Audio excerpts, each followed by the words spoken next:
Hello everyone, जैसे कि आप सभी लोग जानते हो मैं हूँ अभिजीत। तो आज की इस वीडियो में बेसिकली मैं यूनिट 2 का जो यूनिट मूवमेंट का रिजल्ट था वो आप लोगों के साथ शेयर करूँगा और बताऊँगा कि मुझे यूनिट 3 में प्रमोट किया गया है कि नहीं किया गया।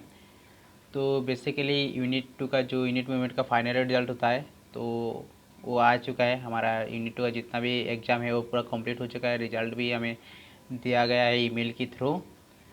तो ईमेल में आया है कि मुझे यूनिट 3 में प्रमोट किया गया है, लेकिन मुझे सिर्फ डीएसए को रिपीट करना पड़ेगा। यानी मेरा डीएसए का जो स्कोर है वो बिलो है 5 है। मैंने एवरेज स्कोर 5 से नीचे है, जिसका वजह से मुझे डीएसए रिपीट करना पड़ेगा। तो बहुत सारे लोगों के मन में डाउट होगा कि रिपीटेशन और रेसिंग के बीच में अंतर क्या है। तो दोनों सुनने में एक जैसे सेम ही लगता है, दोनों का मीनिंग भी ऑलमोस्ट सेम ही है। रेसिंग का मतलब होता है कि आपको पूरा यूनिट रिवाइज देना पड़ता है। कोडिंग, स्केलेटन, डीएसए तीनों सब्जेक्ट आपको फिर से पढ़ना पड़ता है। लेकिन रिपीटेशन में क्या होता है, एक पार्टिकुलर सब्जेक्ट को आप रिपीट करना पड़ता है। मतलब जिस सब्जेक्ट में आपका मार्क जिस मतलब एवरेज मार्क 5 से नीचे होगा तो उस पार्टिकुलर सब्जेक्ट को ही आपको फिर से रिपीट करना पड़ेगा। तो मेरा डीएसए में जो एवरेज मार्क था वो 2.5 था, जिसका वजह से मुझे डीएसए फिर से रिपीट करना पड़ेगा। और कोडिंग और स्केलेटन है ये मुझे रिपीट नहीं करना पड़ेगा। तो इनका स्कोर मतलब एवरेज स्कोर अच्छा ही था। 8.4 था कोडिंग में आउट ऑफ 10 और स्केलेटन में 8.6 था आउट ऑफ 10।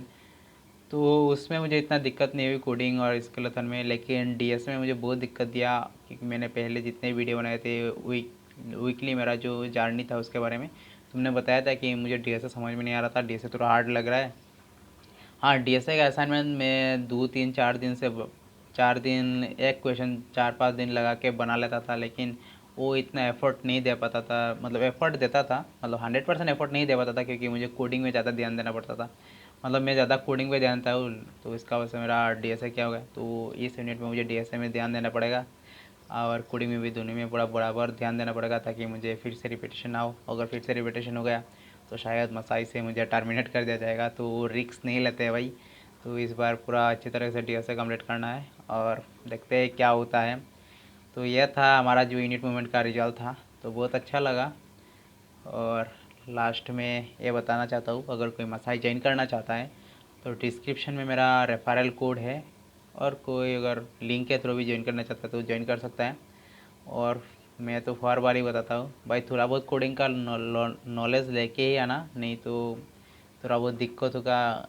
रिपीटेशन एसिंग शायद हो सकता है। तो अगर आपको रिपीटेशन और एसिंग नहीं चाहिए तो थोड़ा बहुत नॉलेज तो लेके आना, क्योंकि यूनिट 1 और यूनिट 2 इतना हार्ड नहीं होता है। लेकिन यूनिट 3 में हमें एडवांस जावास्क्रिप्ट मिलने वाला है, उसका कैटलॉग भी आ चुका है, तो उसमें थोड़ा बहुत दिक्कत होगा। तो हमारा यूनिट जो 3 का पहला वीक था वो भी स्टार्ट हो चुका है, उसका जाने शेयर करूँगा कि कितना हार्ड है भाई। मुझे तो अब तक 2 क्लास ही हुआ है, तो दोनों क्लास में मुझे कुछ समझ में नहीं आया यूनिट 3 में। तो मैं सीधा सच बता रहा हूँ, तो फिर से मुझे रिकॉर्डिंग लेक्चर देखना पड़ता है, उसके बाद ही मुझे डाउट क्लियर होता है। तो यह था हमारा यूनिट 2 का जो यूनिट मूवमेंट का रिजल्ट था वो था। तो मैं माफ़ी मांगूंगा क्योंकि मैं पूरा मार्क नहीं बता पाऊंगा, क्योंकि मुझे मार्क याद नहीं है कौन सा वीकली असेसमेंट में मुझे कितना मार्क मिला है। इसीलिए जस्ट जो एवरेज मार्क याद है फाइनल, तो वो बता दिया। तो मिलते हैं मेरा यूनिट 3 की वीक 1 की जर्नी के साथ। तब तक के लिए बाय।